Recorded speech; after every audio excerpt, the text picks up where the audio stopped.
tonight on the Mac to the Future Livecast Go.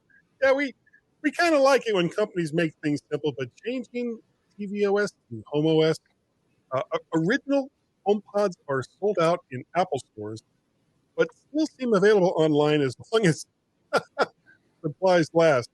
Rumors of a new iPod Touch are surfacing, but no one can explain why. Batteries dying in those old moldy AirPods. Good news. AirPod 3s are likely, probably, but not for certain on the way. Speaking of uncertainty, did you get an M1 Mac Mini? Not to worry. There might be an M2 Mac Mini on the way, and analysts have hastily drawn mock-ups to prove it. All of that tonight and more on the Mac to the Future Livecast. Go.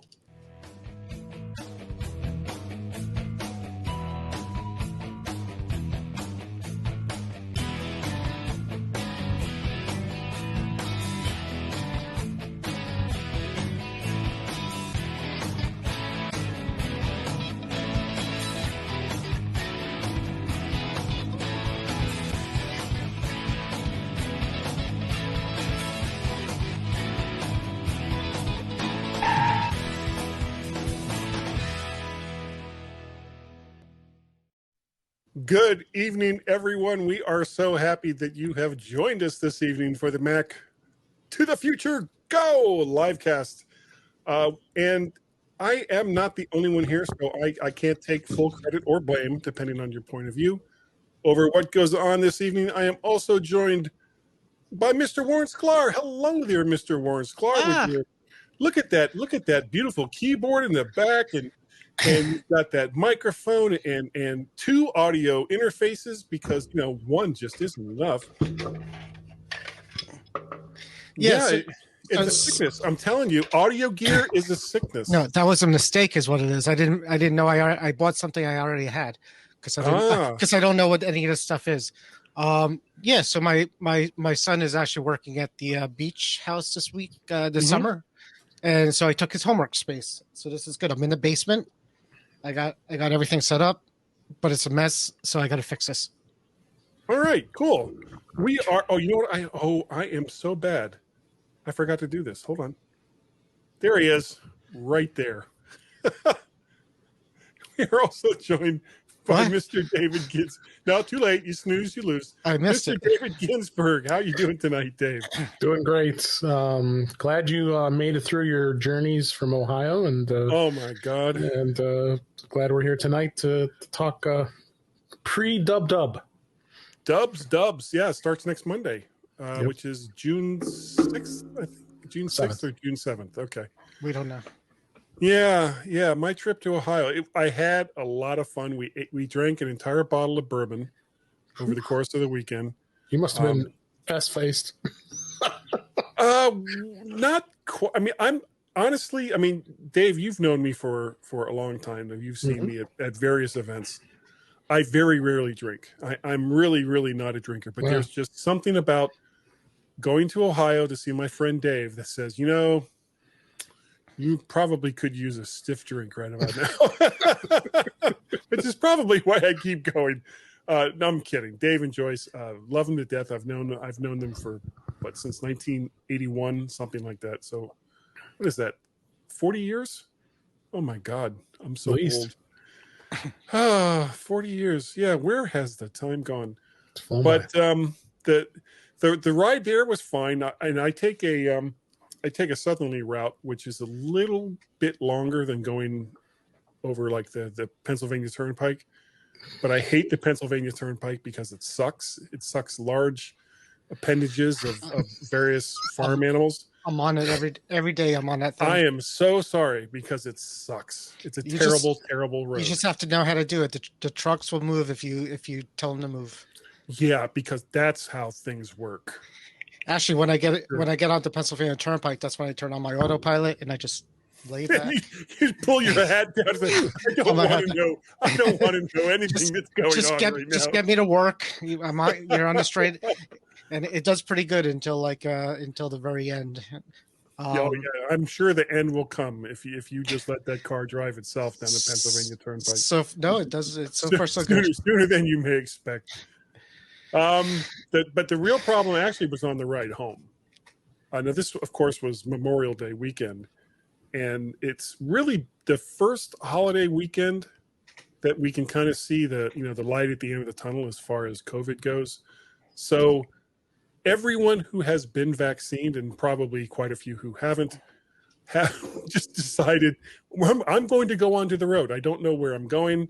Doesn't matter. I'm going to be driving someplace. And what is typically a 6 to 7 hour drive took me over 11 hours. So it was not fun at all. But that was the ride home. Everything before the ride home was great. I had a wonderful time. Wouldn't hesitate to do it again. 5 stars. Yeah, thumbs up.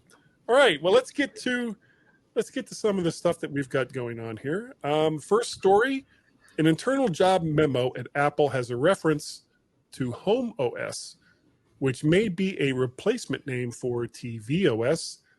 This makes some sense since the HomePods run a form of TVOS. If true, this could open new possibilities for other devices to also run this OS, and for developers to jump on board with new features and functionality going beyond just recoding I can't read my own handwriting. Recoding iOS games and new TV channels. Maybe smart devices and other home automations could be in the work. Let's start with Mr. David Ginsburg. What do you think, Mr. Ginsburg? Well, I mean, HomeOS, that's interesting to see where that goes, because it's always been HomeKit. And this could be a great opportunity for Apple to add in not only 1, but 2, but 3, but 4 OSs out there. And to give us some more flexibility and developers flexibility to create more things that work in the HomeKit or HomeOS, if they so call it, environment, because it always is a challenge I think for developers to come up with something that is good without the coding, because HomeKit's kind of like baked in or kind of embedded into the OS as it is now, but separating it might make it interesting, I think. Okay, what do you think, Warren?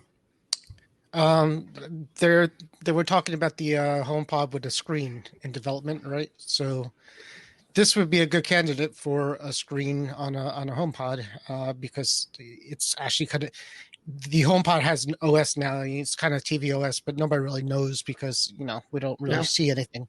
So with a screen, it might, a new operating system might be needed for that. Other than that, I mean, the best they could improve smart home and things like that, the better, because I'm still not sold on HomeKit yet over the other stuff. Yep. Yeah, I just bought a smart plug for outside, and it's supposed to be HomeKit compatible, and it sort of is, but it kind of jumped networks after my original setup, and now I can't get it to do anything. So we'll see. I have a few that just disconnect after like a couple of weeks. I have a dining room light switch that is in HomeKit, and just every like month or two, it loses its HomeKit connection. I have to redo it. So, it's not perfect. No. Now, I'm going to jump stories here because with something that Warren just said makes me want to do this. The iPod Touch, with its roots and looks firmly entrenched with the iPhone 5, is rumored to possibly be updated. Most of the stories touch upon the iPod's upcoming 20th anniversary, and that it'll come in new and exciting colors, similar to the new iMacs, but no one can give a reason why Apple would release such a device, since it's essentially a crippled iPhone. However, with what Warren just said, could this be sort of instead of it just being an iPod Touch, could this be a HomeOS control device that's separate but equal as far as its functionality to the iPhone? Something that is, kind of like your TV remote for the Apple, or the remote for the Apple TV. It's just there, and you only use it when you're doing certain things, as compared to a phone that you're constantly on. This could be a remote for the HomeOS to interconnect with all the devices that you may have around the home. Maybe the iPod Touch is attractive to kids who don't need a phone. But in reality, if an iPod Touch had data capabilities outside the Wi-Fi, I would almost consider it, because I hate using the actual phone feature of my phone. So if it's cheaper and it looks like an iPhone and works like an iPhone, but doesn't have like a cell network attached to it, but it can get data, like a watch. Hey, you never know. I hate talking to people. What do you think, Dave? Oh no, that's a good analogy, Warren. I think the iPod Touch, if it was like an iPad, I mean, the iPad you could buy with data, and that's a standalone product. It's not a phone. Yep. Why can't the iPod Touch be that way and offer a product that someone wants, and not with a phone? And I can definitely see that. But as far as being a control device for HomeOS, I don't know. I have some reservations to that. I don't know if that would be something they would do on a specific device like that. It'd be kind of strange, I think. It would be cross-device. If they did that, it would be like the remote app on the iPod. It would be like the remote app for the TV on the iPhone and the iPad. It's just going to be that's actually kind of the point, though, because right now you can't do too much with the remote for the Apple TV other than control the Apple TV.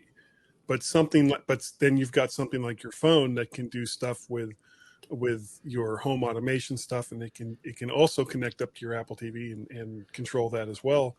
So what if we have a touch capacitive device like a phone, but it's not necessarily a phone, and its main job not only is to control your Apple TV, but also to control all of your home automation stuff that you may have going around, and all of it tied into HomeOS, if that's what they're going to call it.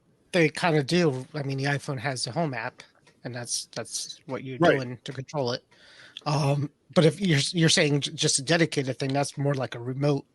And you could buy things like with a screen that you can put on your wall that will connect to HomeKit, like the Harmony remote that was just discontinued. Not a remote, but like a box, almost like an iPad on the wall. And I've seen them where you could control. You could buy on Amazon. But then you have to get up from your comfy couch and walk over to wherever that thing is and do all your stuff. Or you could have a small device with a 4 to 5 inch screen and do it all from there. Or you could just do it from your phone. Put the same thing on your phone, because you always have your phone with you, anyways. But I mean, like right now, I don't use the remotes for my TV barely at all. I could turn on my Harmony thing with this. I could control Apple TV. There's an app for the Fire TV. There's an app for my TV itself. So I could control my entire TV with my phone right now. So, I don't know if they would dedicate a device just to do that. Because you could do it on your phone. You could, but the point being that it's a device that you have around your house to do nothing but handle the home automation stuff. Just because the iPad and an iPhone have similar roots in how they deal with apps, it's no longer really even the same device. So without knowing what kind of hooks something like, and again, all conjecture, something like what HomeOS might have or be, then it's hard to say whether Apple would include that functionality into the iPhone if they could also get you to buy maybe something like an iPod Touch that would deal with all your home automation stuff. That would annoy me. I would want to play games. Of course it would. Apple does things that annoy you to make you spend money. My nephew bought a TV that actually came with a small Android phone device. It was exactly what you're talking about. Yeah. Basically, it was an Android thing that controlled the TV, and he never uses it. But that's kind of what you're saying is basically just something that Right, but that's just for a TV. Yeah. All right. We actually have no idea. We're coming up on WWDC next week, where a lot of these questions will be answered. This is more along the lines of, what if? What if? No more full-size HomePods are for sale in Apple stores, but they're still available online, which makes me wonder just how many did Apple make anyway before pulling the plug? And will they remain compatible going forward with Apple software, especially TVOS? So with HomePods they're not even on the chopping block. They've been chopped. How long will Apple keep the firmware up as time goes forward? I mean, you already saw that there was a few things in the HomePod minis that weren't available on the full-size HomePods, and that's only going to accelerate as time goes forward. That was hardware. That's I know. not a software thing. Yeah. Well, you could say the same thing about the watch or the phone or iPads or anything else. Eventually, you get to the point where there's just some things based on what the operating system is set up for that you just kind of look at it and say, there's not really much point in me updating this to the latest OS, even if Apple lets you update to whatever the latest firmware or software is for a HomePod or a phone or what have you. What do you think, Dave? Yeah, I mean, I think this HomePod's going to be around for a while. I mean, they at first when they said that the lossless audio wasn't going to be available on the HomePod, and all of a sudden they backtracked and said, "Oh yeah, this is going to be available." That kind of told me that they're thinking about keeping it around for a little while. But to touch upon what you just talked about as far as how many HomePods that Apple really have, that when they're still selling these old ones, these are models that were made right at the beginning, because this is what his HomePods 3 years ago. 3 years ago, yeah. So they still had stock from when they actually manufactured them 3 years ago. So they're old serial numbers when people were looking them up to when they were manufactured. So there was obviously quite a bit of stock, and they come to realize that this isn't selling as well as we thought it would.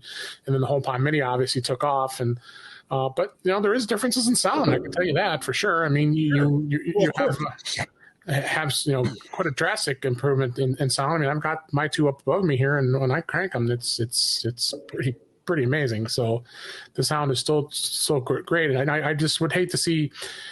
I think there's enough of them out there that I just can't imagine that Apple would just walk away and say, yeah, we're not supporting it anymore, and I would continue to support at least for another few years, because they just discontinued at the beginning of this year. So.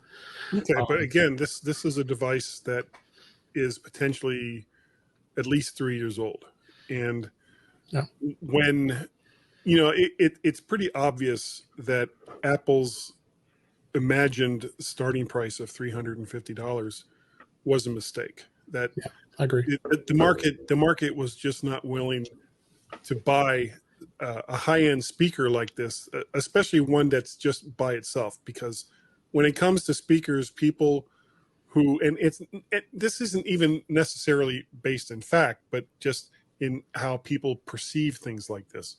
When they look at speakers, they think of them as in pairs. So in order to do that with HomePods, you're looking at $700 when they first came out. Whereas with the HomePod minis at $99, people can look at it and say, oh, $200 and they sound pretty good. So that's good enough.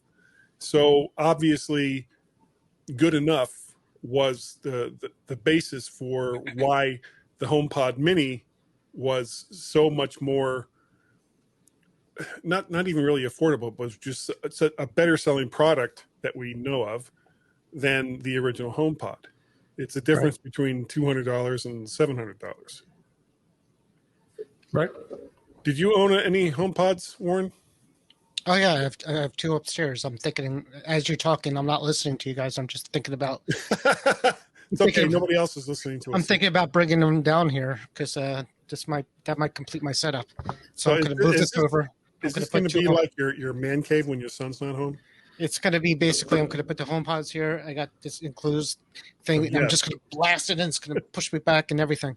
It's going to be like those, what was the old Maxell commercials where the guy's in the chair and his tie is like flying back behind him? Yep, I'm going to put them right in front of me. Yeah, I got 2 HomePods. I think they're going to continue supporting them for at least another 5 years. Yeah, I think at least because they sold enough of them to that it would piss off people enough. And Apple, you say that, but Apple's pretty good at supporting older stuff. They're a lot better than Androids and Googles and their. You mean Alphabet? Well, yeah, Alphabet.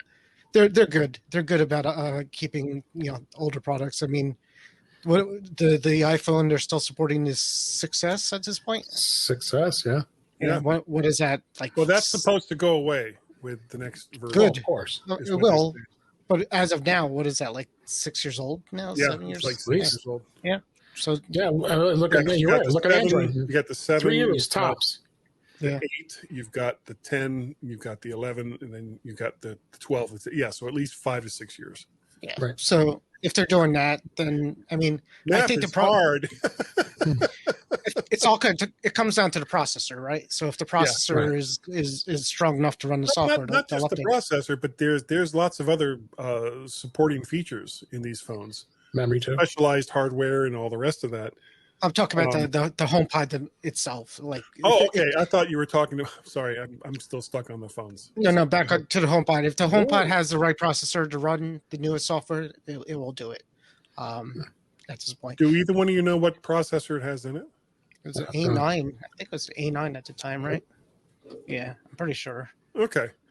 Well, speaking of sound, the next story is new AirPods in a fit of originality are meant to be called AirPods 3. They could be released soon and maybe announced at WWDC 2021.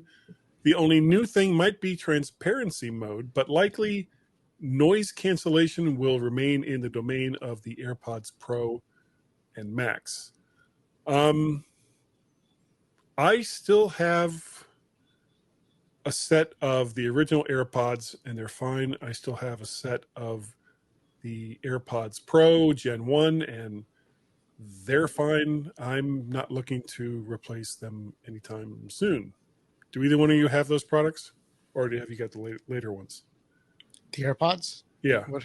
We both have the Pros. We got the Pros. Both have the Pros. Okay, the Gen 1s. So there's only one Gen. There's only one Gen. We got the latest AirPods. Right. So that's the latest, the Gen 1s. Yeah. If that's what you want to say it. Yeah. Go ahead. There's only one Gen. And not Gen 1. So they're friends. Sorry, I don't know where I was going with that. So yeah, we have the Pro, and I'm not going to go back to the 3s. I'll stay with the Pros. This is Gen 1 AirPods, and then you have the Gen 2 AirPods, which are still I haven't even tried these with the latest version of, because you know about all the problems I was having with the Mac OS with Bluetooth and M1s.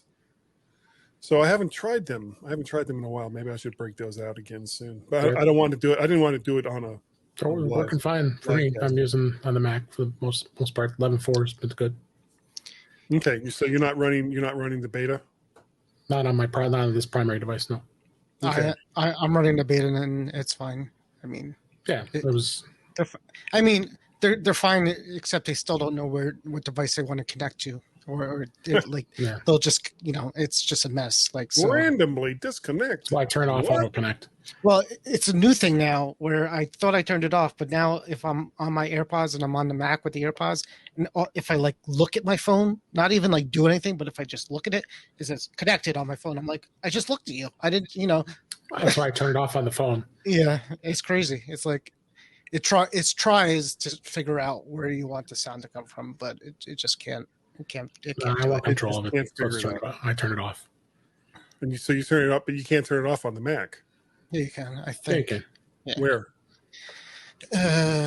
I'm looking at Bluetooth right now, and there's nothing there for it. It's not going to be under Bluetooth. It'll probably be under sound output. Fascinating podcast that we have going here right now. Yeah.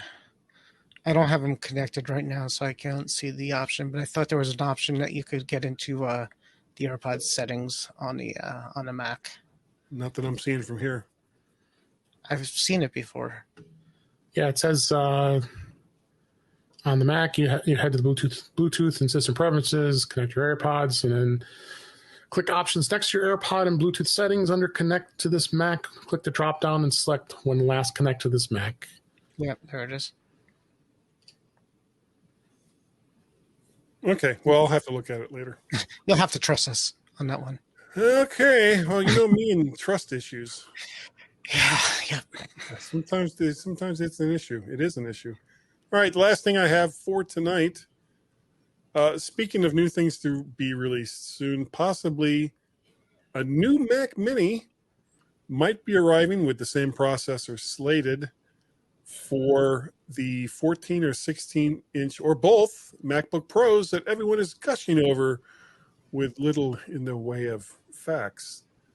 So this is one of the things that people are talking about in regards with WWDC, that if there was hardware to be released, it likely would be the new MacBook Pros. And by MacBook Pros, I mean actual MacBook Pros, not the big size.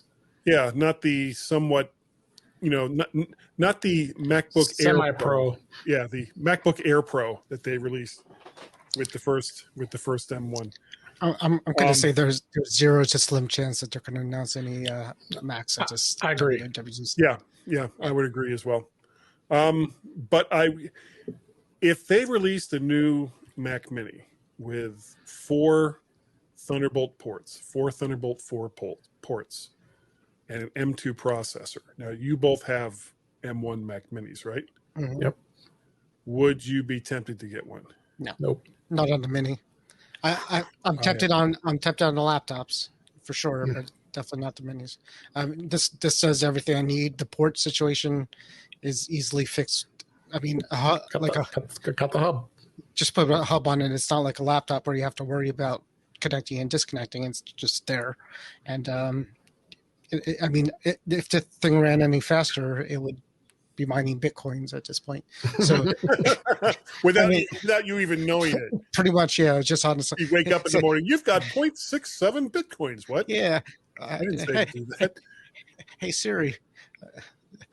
Hey, don't say that. Yeah, no. You just triggered it. Everything just went off. My bottom line is the thing I have now on my desk right now is more powerful than I think I'll ever need on a desktop in a long time. And if they release the MacBook Pro in 14 and 16 with maybe a different design, slimmer bezels, and the same M1 processor, I would buy that in a heartbeat too. Okay. Well, that's all I got. Oh, I forgot to mention what my mic is tonight. It is a Behringer BA 85A. I think it's a handheld condenser microphone, about $45 that you'll find on Amazon. It does, because it's a condenser, it does need phantom power. So if you connect it through an audio interface, make sure you got that turned on. That is all I have this evening. Dave, if people wanted to get a hold of you, how would they do that? Go to In Touch with iOS at intouchwithios.com. We have a show tomorrow. And you will also find me on Mac Voices Live on Tuesday nights on YouTube with Chuck Joyner and crew. We always have a marathon session, but a good fun session to talk about stuff. Yesterday we talked about Twitter Blue and would you pay for Twitter? And you also can find me. Yeah, that was pretty much the consensus. Yeah, and you also can find me on the Mac Show on British Tech Network, and you can also find me on Twitter at DaveG65. Thank you for having me as always. Okay, what about you, Mr. Sklar? Hey, is it just me, or I see more of, like, when you put me on the screen like this? Is it more of it, more picture? There is more of you when I it must be your camera. Screen. So like. Yeah, it's a good thing. Like somebody didn't walk behind me or somebody naked behind me. Like you got to warn me if you're going full screen there. I'm kidding. Especially if your wife isn't home. This is true. You can find me on Facebook, Back to the Future group. It's pretty much we're all just in bated breath waiting for Monday. We're here on this show on Wednesday. What did that say? In touch with iOS podcast. Yes, that one too. So yeah, I wouldn't even known if you didn't put it on the screen. But yeah, in touch with iOS with Dave. I will take tomorrow off because I'm trying to figure out some logistics going on. But I'll be back next week. Cool. If you'd like to get a hold of me, email address is guy@mymac.com. My Twitter handles are MacParrot and VertShark. There is, of course, also over on the Tubes of You, you can subscribe to the VertShark, what do you call that? Prescription. I don't even know what the hell they call it off the top of my head. Just go there, type in VertShark, click on something, and then click on something else, and you'll be subscribed, and you'll be told whenever new stuff comes up. There is also, of course, the MyMac.com podcast that I was not part of last week, but I found extremely funny because apparently I wasn't in Ohio. I was in Waltonville hunting moose because that was a thing. There's, of course, also Chuck Joyner's Mac Voices that we all love so much. And Guy's Daily Drive, which I did 2 of while I was gone. One on the way there and one on the way back. And they weren't like 14 hours long. So that was good. That was a good thing. But that's all I got. You guys got anything else you want to talk about? Or you think we're done here? I think we're good. What's going on Monday? Are you guys doing anything? You broadcasting anything? What are you doing? I'll be at work. I'll be off. I think I blocked my calendar for sure. But I'm excited. I'm going to watch it. Okay, last minute, last chance for predictions. Alcohol? Yeah, predictions real fast. Okay. 14 and 16 and 22-inch MacBook Pros with touch screens and a Mac Mini Pro that has an M3 processor and an iPhone that folds not in half but in thirds. I bought the new iPad. I bought the new iPad Pro just in hopes that something good comes out on Monday. That's actually what has me the most excited is what they might be doing with the iPad OS. Yeah. I'm going to return this thing if it doesn't change much. I'm just going to send it back. Why? Why not just keep it? I'm kidding. I will keep it, but I really do. There's no way you're returning that. Yeah. But really, let me keep the older, slower one instead of the new one that I've got now. They came out with an iPad. He doesn't have the older, slow one. He sold it. Yeah, they came out with an iPad that runs as fast as their fastest computers at this point. They have to do something better with this. So they will. Yeah, they will. All right, that's going to do it for tonight, folks. Thank you all so very, very much for joining us here on the Mac to the Future Livecast Go, and we will see you all one more time, please, Dave. There we go. We will see you all next week. Bye. Bye.